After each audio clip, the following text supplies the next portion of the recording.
Hello guys, so today I just want to go over what in my opinion at least are the best supplements for building muscle as well as recovery and just overall mental and physical health. Now, I don't have all the supplements that I'm gonna include in this video at hand, but I'm gonna show you at least what I have. So to begin with over here, we have D vitamin, so D3. Now this is a pretty basic supplement, but I would say it's the most important one. It's the one that's gonna boost your testosterone if you're a man, especially.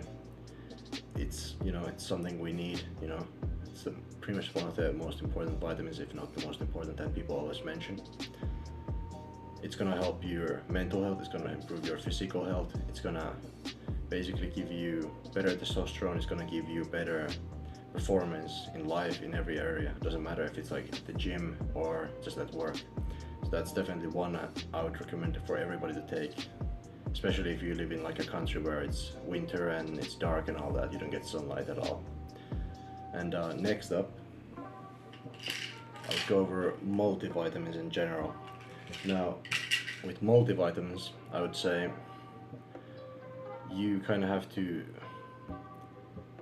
take into consideration how effective it is, and then you have to take into consideration as well as how would you eat. So like, do you have a lot of fresh fruit and vegetables in your diet, or do you not have? That's personally, I take multivitamins because my diet is not ideal right now, so I kind of have to supplement a little bit. Now, how effective multivitamins are is kind of debatable. It depends on the brand as well as like how your body processes it, and that's something you can't really affect.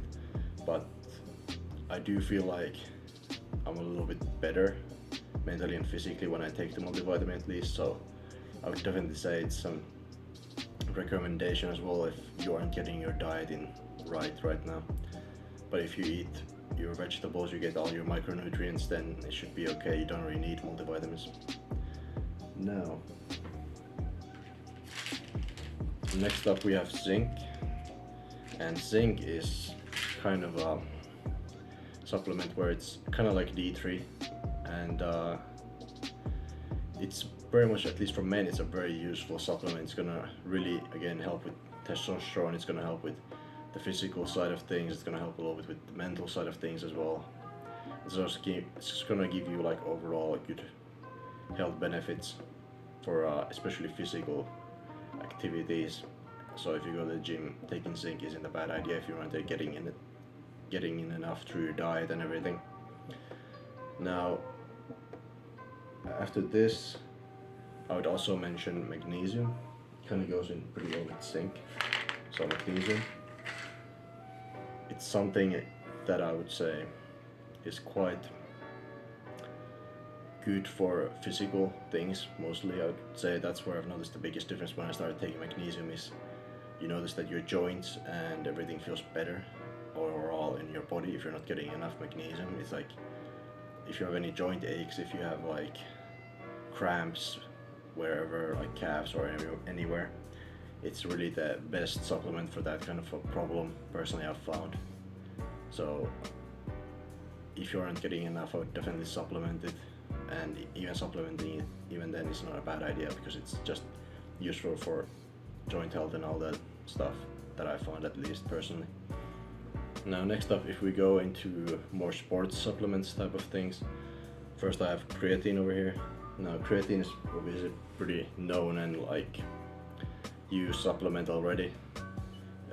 It's obviously tested highly, people have good results with it. Personally, I'm kind of on a mixed bag with creatine. It's like, if you find use out of it, definitely use it, but for me personally, I don't really find a huge difference, if any difference, when using it or not. And if anything, it might just have more negative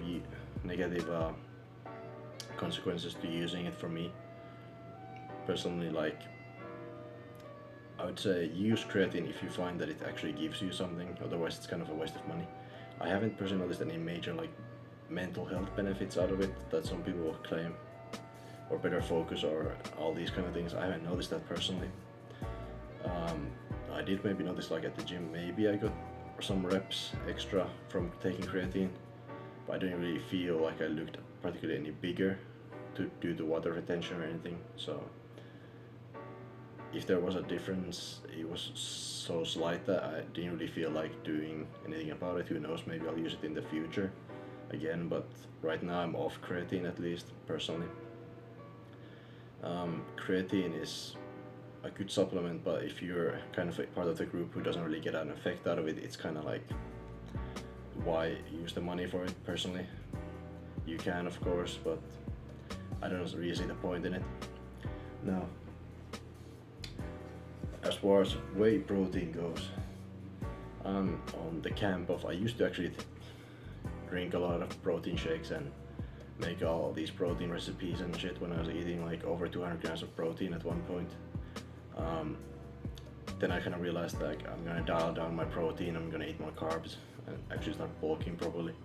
And that's really when I stopped using it as much. But I think whey protein is good if you need to recover from an injury and you need extra protein in, then it's a really good choice.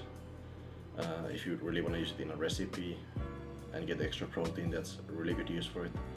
Otherwise, I think it's, outside of those reasons, there's really no reason to take it, because you don't need that much protein unless you're like absolutely massive. To intake per day for the average person, it's not that much. It's just like get around, I don't know, 120, between 120 and 200 is pretty good, anywhere between there, depending of course on your body weight as well as like your overall size and needs and all these different personal circumstances and all that. So that's what I would recommend for that. Now, other supplements that I would talk about is collagen. I would mention collagen is kind of it's a good supplement if you like to keep your hair, skin and nails and whatever healthy, and as well it's gonna help a little bit with recovery at the gym as well, but it's kind of a minor supplement. It's like, if I put it in a tier list, I would put it like maybe at like a B or something. Other supplements that I would talk about is probably like all the minor ones, like you get like calcium and whatever and all these other things, C vitamin. These are kind of just like, I would just get these through a multivitamin honestly and leave them off. I wouldn't take them separately unless you really need it for some reason.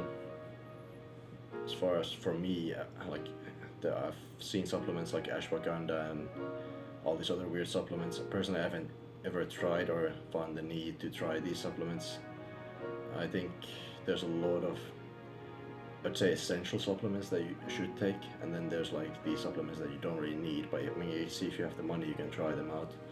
Personally, I can't speak if they're really useful or not since I haven't tried them, but I also haven't really felt any kind of need to get them, like that they have amazing effects on you or something. So I wouldn't say it's like necessary at all to get those kind of supplements, but that's up to you guys. Anyways, I hope you enjoyed the video, and that's kind of my take on the best supplements, at least in my opinion, that I take right now, and kind of talking about the supplements. And see you guys in the next video.